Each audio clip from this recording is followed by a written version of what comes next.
Assalamualaikum warahmatullahi wabarakatuh. Waalaikumsalam warahmatullahi wabarakatuh. Perkenalkan, nama saya Muhammad Hasanuddin dan rekan saya Tegas Permana dan rekan saya yang satunya lagi.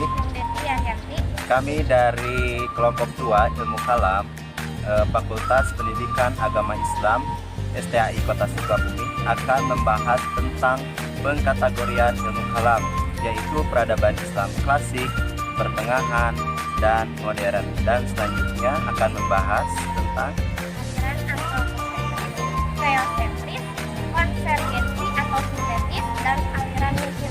Dari yang terakhir, saya akan membahas tentang bagaimana biografi ilmu kalam pada masa Rasulullah SAW sekaligus dengan perkembangannya. Mungkin cukup sekian. Oke, selamat menonton. Terima kasih. Terima kasih.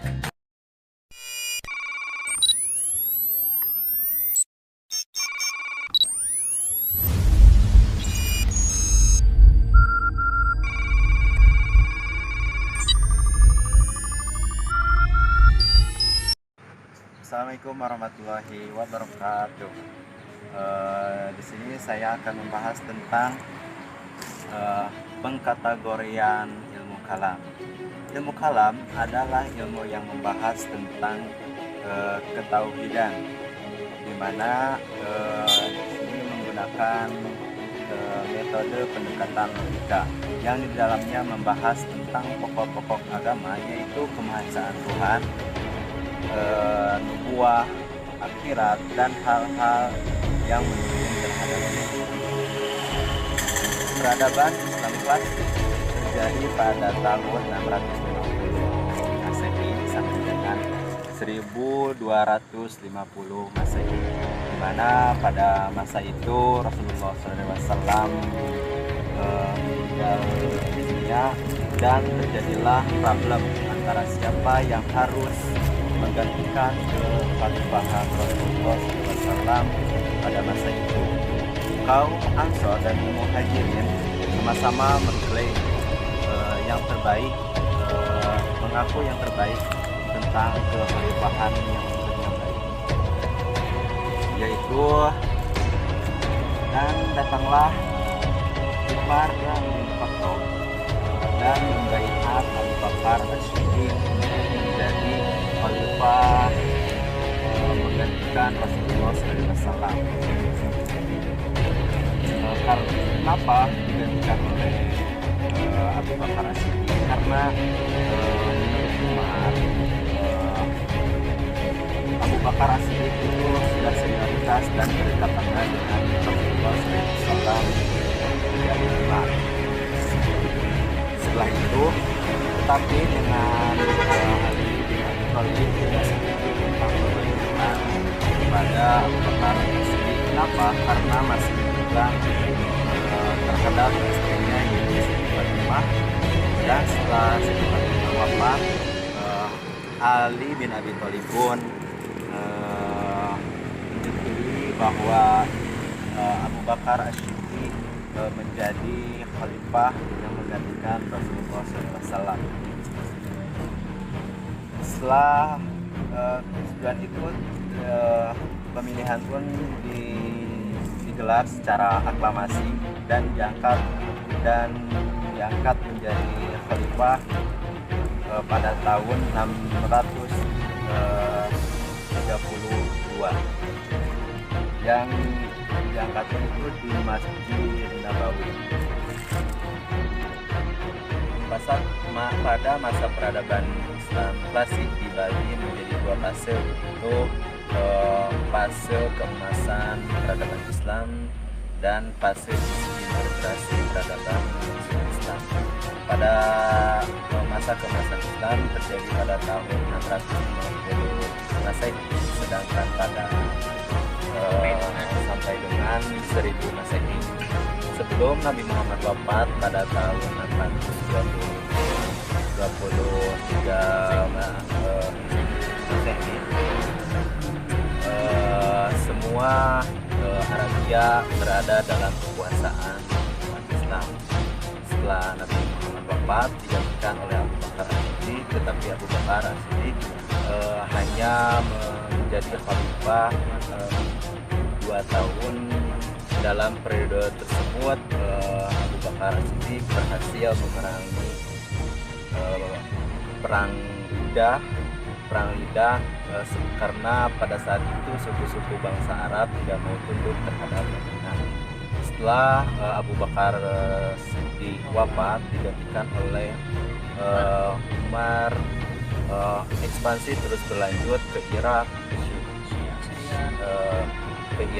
ke Mesir, ke Persia.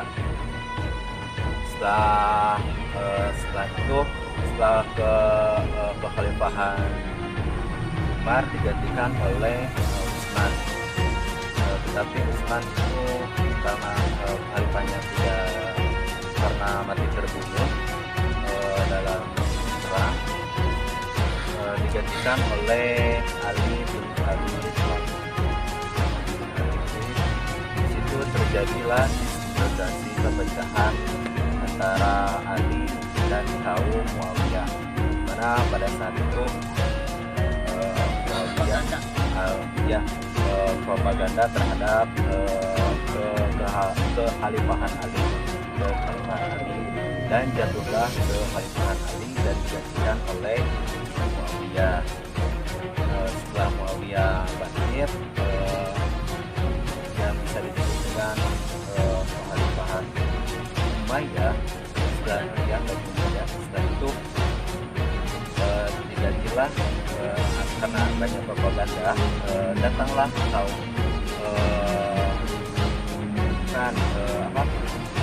Syiah itu yang membela Ali, yang terlalu cinta terhadap Ali, sehingga pada propaganda itu dan jatuhlah kekuasaan Muawiyah dan digantilah oleh setelah Abbasiyah terjadilah kepecahan. Assalamualaikum warahmatullahi wabarakatuh. Ini saya akan menjelaskan mengenai aliran antroposentris, teosentris, konvergensi atau dan aliran nihilisi. Yang pertama, aliran antroposentris memandang negatif terhadap dunia karena mereka mempunyai kemampuan untuk membuang hasrat dan keinginannya. Kategori ini dimiliki oleh aliran Qadariyah, Mu'tazilah, dan Syiah. Yang kedua, aliran teosentris berpandangan bahwa Tuhan mengantarkan manusia kepada kebaikan dan keburukan.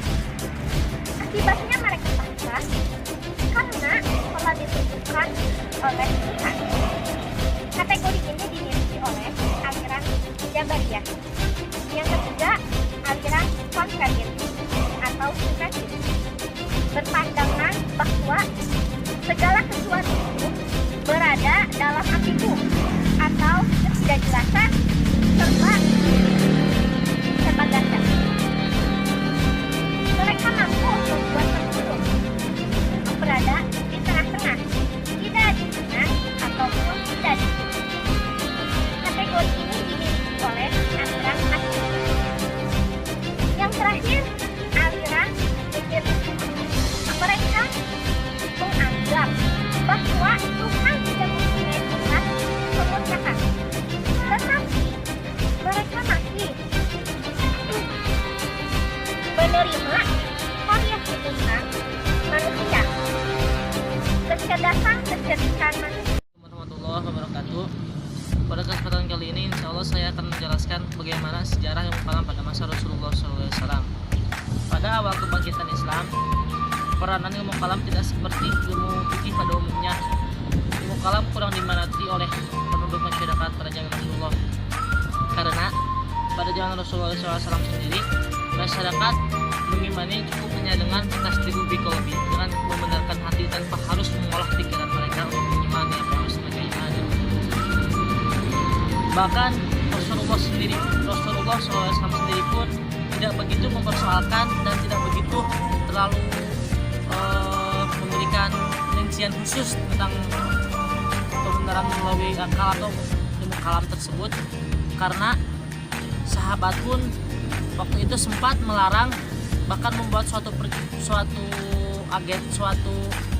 pergerakan yang mana para sahabat dan para tabiin sangat melarang keras terhadap masyarakat dalam mempertanyakan masalah-masalah tentang keimanan.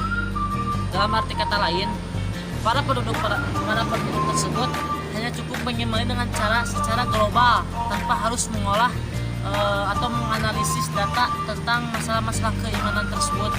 Namun seiringnya dengan berjalannya waktu, para pembesar Islam itu mengamati bahwasanya ilmu kalam itu memiliki suatu metodologi yang luar biasa, yang mana pada akhirnya ilmu kalam ini digunakan dan diakui oleh pembesar Islam pada waktu saat itu, karena ilmu kalam ini dipercaya mampu untuk memecahkan beberapa masalah, terutama dalam masalah keimanan. Oke, terima kasih yang sudah menonton pembahasan kami. Semoga bermanfaat untuk kita semua. Jangan lupa Komen. dan share. Terima kasih. Wassalamualaikum warahmatullahi wabarakatuh.